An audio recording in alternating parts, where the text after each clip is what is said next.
Hello guys, Assalamu alaikum. May peace be on all of you. Welcome to Quintessence Classes. आज का जो हमारा topic रहने जा रहा है that is Perseids meteor shower. This topic will be important for your GS paper 1 and GS paper 3. इस topic को इसलिए चूज किया गया है क्योंकि रिसेंटली न्यूज़ में था कि Perseids meteor shower एक्टिव रहेगा 17 से 26 अगस्त 2020 में. यानी अभी भी ये एक्टिव है और ये एक्चुअली में है क्या, ये एक एनुअल सेलेस्टियल इवेंट है और ये कहा जाता है कि ये दुनिया का सबसे बेस्ट मीटियर शावर होता है. और मीटियर शावर एक्चुअली में है क्या, हम इसी वीडियो में देखेंगे. इसमें बहुत ही हमें ब्राइट मीटियर्स देखने को मिलते हैं, हमें फायरबॉल्स देखने को मिलते हैं और अर्थ से लोग इसको आराम से अपनी आंखों से देख सकते हैं.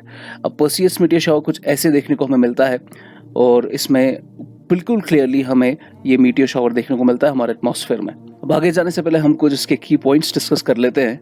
हमें सबसे पहले डिफरेंस पता होना चाहिए कि कॉमेट्स, एस्टेरॉइड्स, मीटियोरॉइड्स, मीटियोर्स और मीटियोराइट्स में क्या होती है. देखिए, हमारे स्पेस में कॉमेट्स होते हैं, एस्टेरॉइड्स होते हैं. कॉमेट्स जैसे ही ये आइसी ऑब्जेक्ट्स होते हैं, इसमें मेटल्स होते हैं, इसमें रॉक्स भी होते हैं, इसमें आइस भी होता है. और जैसे ही ये सन के क्लोज आने लगते हैं तो इसका आइस जो है वो सब्लिमेट हो जाता है. तो आइस जो है उस बॉडी से पीछे की तरह सब्लिमेट होता है तो इसमें एक टेल जैसी बन जाती है.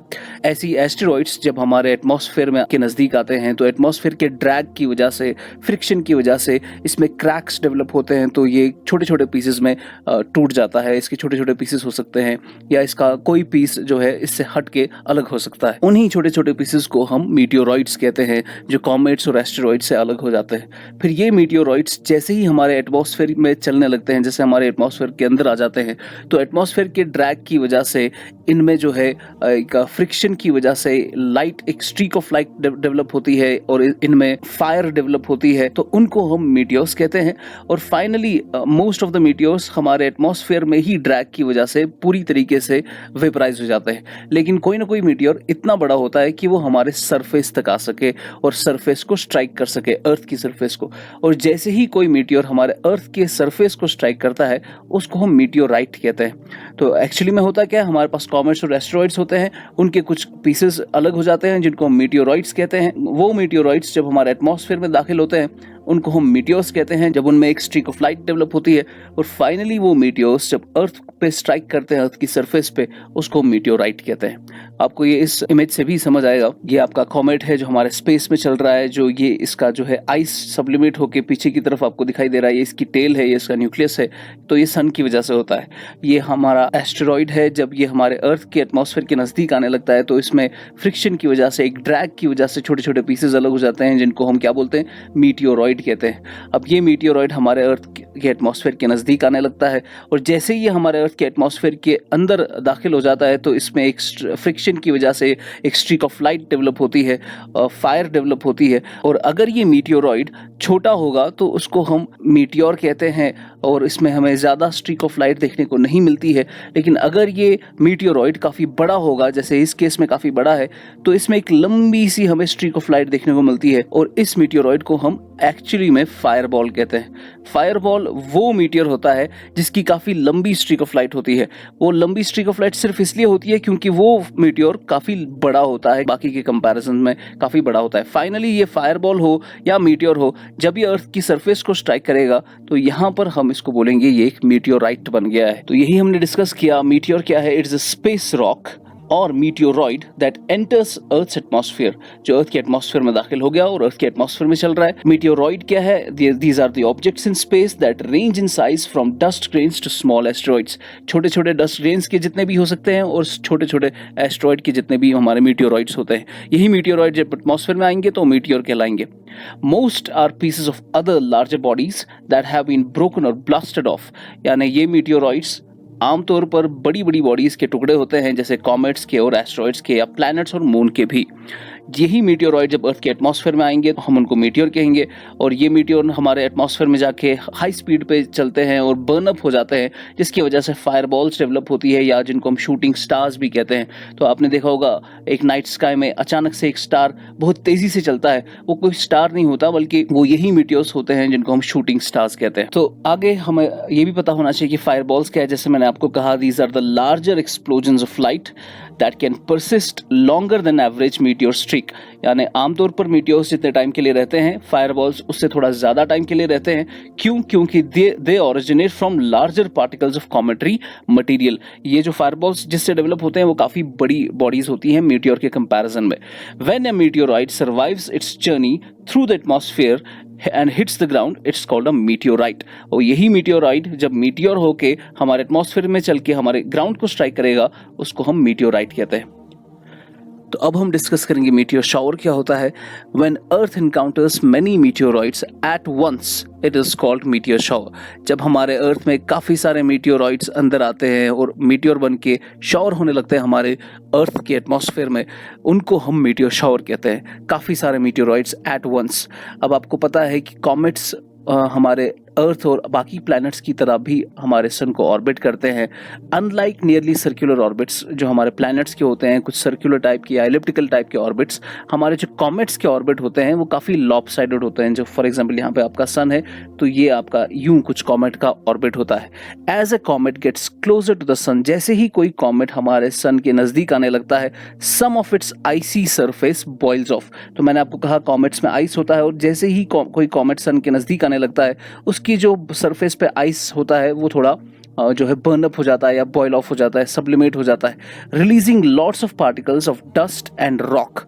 जब वो नज़दीक आने लगता है तो काफ़ी ज़्यादा डस्ट और काफ़ी ज़्यादा रॉक्स, जिनको मीटियोरॉइड्स भी कहते हैं, वो इससे अलग हो जाते हैं। अब ये जो कॉमेट्स है, इनका जो डेब्री होता है, this gets scattered along the comet's path, specially in the inner solar system.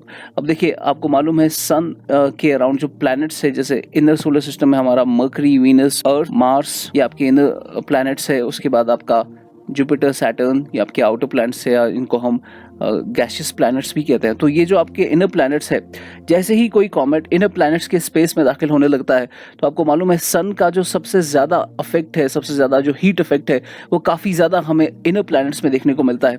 तो जैसे ही कोई कॉमेट इनर प्लैनेट्स की स्पेस में दाखिल होता है, तो यहाँ पर सन की ज़्यादा हीट होती है, सन का ज़्यादा ड्रैग होता है, जिसकी वजह से ये जो कॉमेट का मटीरियल होता है, ये काफ़ी ज़्यादा स्कैटर हो जाता है इनर सोलर सिस्टम में, जहाँ पर हमारे मर्करी, वीनस, अर्थ और मार्स का स्पेस है।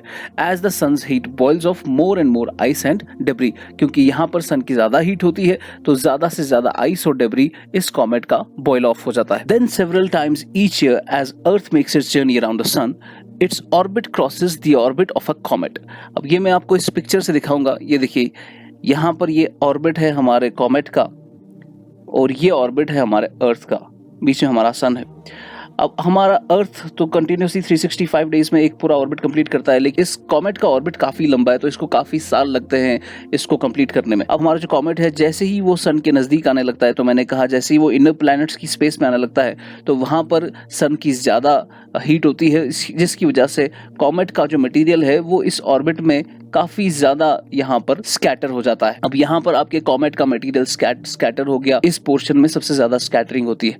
अब इसी ऑर्बिट में जब आपका कॉमेट यहाँ से निकल भी जाता है और वो अपने इस स्पेस में वापस चला गया है, लेकिन इसमें इसके जो पार्टिकल्स थे, इसके जो डस्ट ग्रेन्स थे या इसके जो मीटियोरॉइड्स पार्टिकल्स थे, वो इसी जो कॉमेट की ऑर्बिट है, इसी में रह जाते हैं।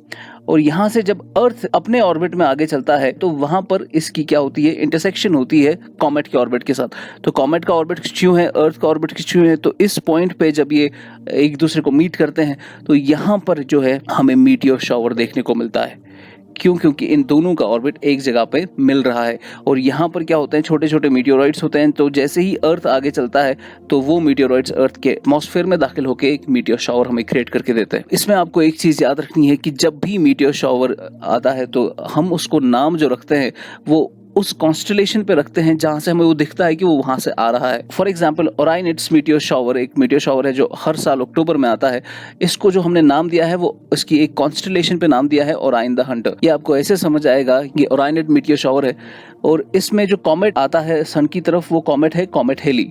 काफ़ी फेमस कॉमेट है ये। उस कॉमेट हेली का अपना ऑर्बिट है। तो जैसे ही ये सन के नज़दीक आने लगता है, मैंने आपको बोला इनर प्लैनेट्स में आएगा तो काफ़ी ज़्यादा ड्रैग होगा, बर्न अप होगा, तो इसका मटेरियल काफ़ी ज़्यादा यहाँ पर स्कैटर हो जाएगा।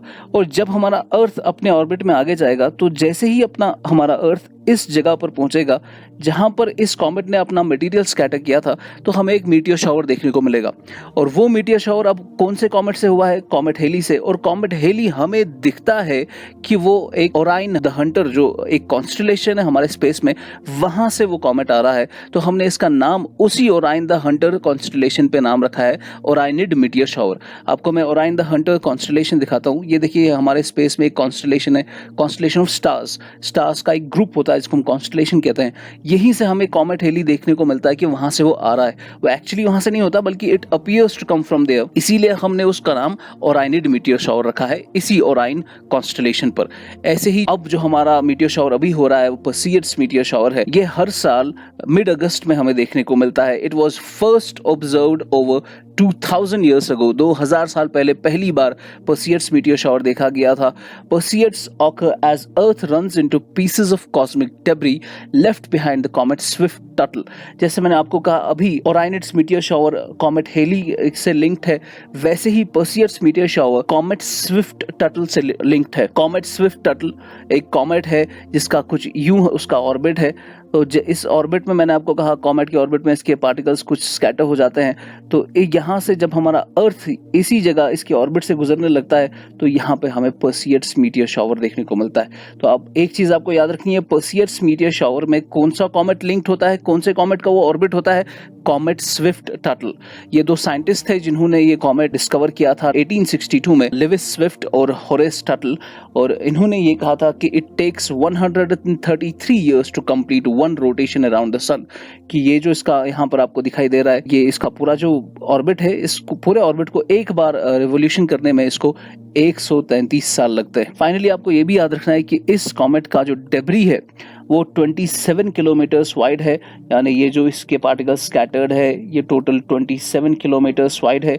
और at the peak of the display, यानी सबसे ज़्यादा जब हमें मीटियोर शावर देखने को मिलता है तो उस वक्त हमें 160 से 200 मीटियोर स्ट्रीक्स एक साथ देखने को मिलते हैं। जैसे मैंने शुरू में आपको वो पिक्चर ऐसे दिखाई थी मीटियोर शावर की, तो एट मैक्सिमम हमें 200 मीटियोर्स एक साथ नजर आते हैं मीटियोर शावर में हमारे अर्थ के एटमॉस्फेयर में हर घंटे। और ये जो मीटियोर्स है ये 2.14 लाख किलोमीटर पर आवर की स्पीड से हमारे एटमॉस्फेयर में ट्रैवल करते हैं और हमारे एटमॉस्फेयर में less than 100 kilometre above the earth surface travel करते हैं, बहुत ही हाई स्पीड पे। तो ये था हमारा पर्सियड्स मीटियोर शावर। आई होप आपको ये अच्छे से समझ आ गया होगा। Thanks a lot.